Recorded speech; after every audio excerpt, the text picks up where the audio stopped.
Hi guys! Good day and welcome back to our YouTube channel, Margins Garden. So ayan guys, sobrang lakas ng hangin dito at pati ulan. Ayan. Punta ko dito sa yung greenhouse natin kasi yung ano natin guys, yung succulents natin dito Ala, tingnan nyo naman yung nangyari guys. Natumba na itong ating dugong. Ayan. Forward ko nga.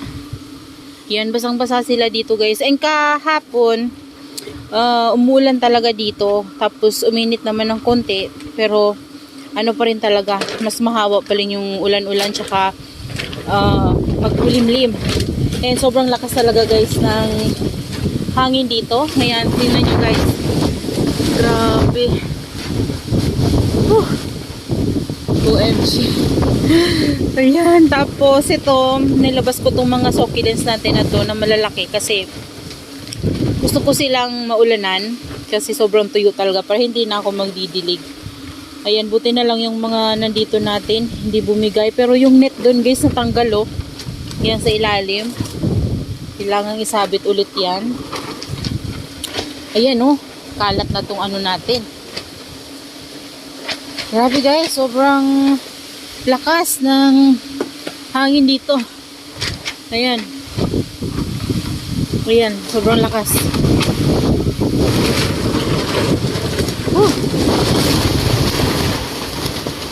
Grabe guys. Sana naman huwag masira yung UV plastic natin. Sana marinig nyo ko guys kasi sobrang lakas talaga ng hangin. Tsaka may kasama pang ulan. Ayan. So ngayon, nilalamig ako. Nagsisimula ng dyan guys, mag-araro yung papa ko. Hapon, mga 2 days na siguro sila dyan nag-araro. Kasi magtatanim na ng palay. Kaso lang, ganitong panahon ngayon, hindi sila nakapunta. Ayun, grabe guys, naninilig ako. Ang lamig. Ang lamig, ang lakas ng hangin. Ayan, natumba na nga yung nilipat ko na dun guys, so Queen of the Night. Ayun, tumba na siya. Tapos yung halaman ko nawawala na. Yung bagong tanim ko na stinky. Ay grabe guys, ang lamig. Ayan, yung mga yan, nilabas ko para hindi na ako magdidilig. Buti na lang guys, may net dito sa natin. So dahil may net dito sa paligid ng ating greenhouse, hindi sila masyadong natablahan ng sobrang lakas ng hangin. Ayan Kung walang net yan guys, grabe yung niyan, grabe yung ganun-ganun yan. Pero dahil may net, guys, parang din ng net yung nakokontrol din yung net yung yung lakas ng hangin. Ayan, kaso lang yung dito bumigay Nakasabit lang kasi yan guys sa pako. Grabe guys. Ayan. Oh my god, ito pa. Ayan, ibalik ko na to guys kasi ito pinaulanan ko sila. Ibabalik ko na sila sa pako para safe. Ayan. Yung mga hanging planter naman natin na to guys, hindi naman sila na dito nagagalaw ng masyado. Okay lang naman. Maputik na nga dito guys yan. Ayan, tapos ito pa yung mga cactus natin guys, okay naman sila dyan. Yan, nilagay na natin. Ayan, grabe. Ayan, kukunin ko lang guys yung burrito ko dun sa dulo. Kasi nilabas ko yun kasi pinaulanan ko. Baka mamaya malaglag. Nandito.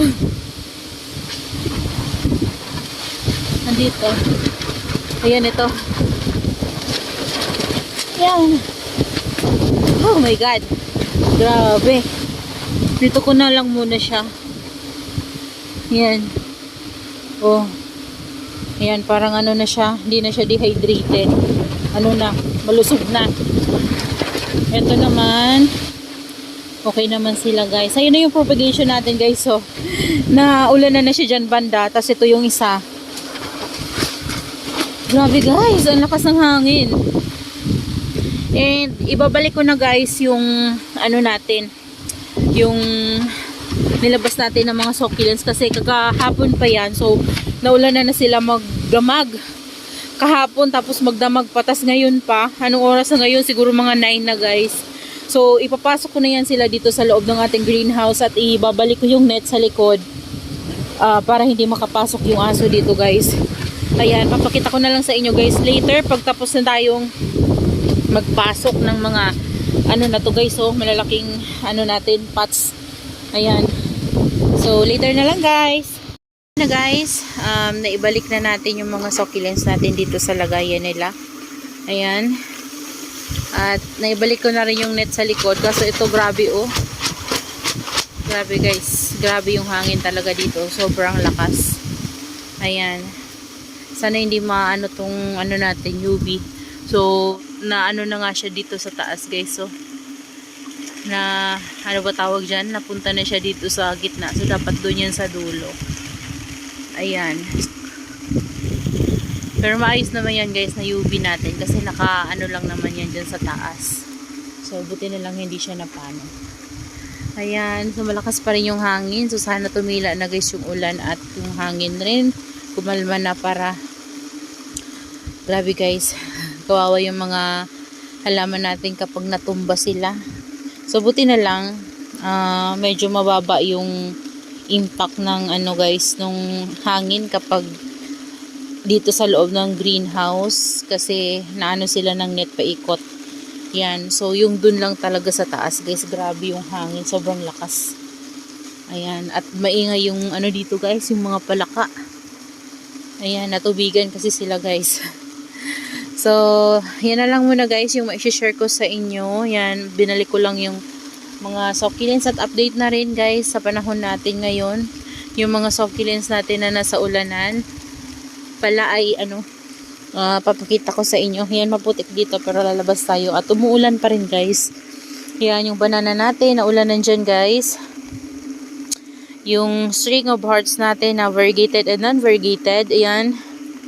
Ang dami na nila guys, grabe ang laki ng pot na yan. Tapos yung ating star aloe, ayan, ang ganda ng tips nyo guys, oh. Ayan. Tapos yung mga propagation natin ng tawag dyan, shadelet na green. Kasi ito nilabas ko ulit dito. Ayan, yung mga succulents natin na nakatanim sa mga pot na bilog, okay naman sila guys. Ayan, ito nilipat ko na dito guys yung jealousy natin. So pinaulanan ko rin sila. Ayan, ito kakaano ko lang nito guys. So kakatanim ko lang nito nung gumawa tayo ng greenhouse. So ayan, buhay na siya. Tapos yung ating, ayan, dito sila guys nakalagay. Yung ating ibang succulents dyan, yan, may biltana pa tayo. Yung ibang succulents, okay na okay naman sila guys. Pero kapag nasobrahan pa yan guys ng ulan, sobrang tubig, sigurado ako magmamashi-mashi yung mga iba natin na succulents dyan. So yung mga hanging planter natin dito, okay naman. Yan yung ating burrito, donkey style na malaki. Ayan o. Yan. Ang taba guys na Mendoza o. Yung ating mother plant ng sino ba to? Nakalimutan ko na. Ayan, nakalimutan ko na guys. Ito, propagation ko ng burrito and then ng this one, Ruby Necklace. Ayan, propagation ko yan guys. And then, yung ating Ruby Necklace dito na propagation din. Ito ang taba ng Ruby Necklace guys na propagation ko. Ating donkey tail. Ito, ayan, ano yan guys, propagation ko din yan. Pinatong ko lang to kasi basa nung nagputol ako sa kanila guys. So, yan, nakapatong lang yan. Ating Mendoza and yung prolific ako guys. Ayan, nandito sila sa ulanan. Meron din tayo ditong propagation ng Ruby Necklace and then this one. Ayan, yung isang pot ko ng ano guys. Nasira yung isang pot ko ng Choco Moonstone na may Mendoza. Ayan, ito, yung dito na madiba tinanggal ko guys. At ito, tingnan nyo, sa sobrang ulan. Ayan, nagsisimula na tong magmashi. Yung ating jadelet na trailing. Yan, yung ano natin. Ito, wala na to guys, oh. And dito, wala na rin.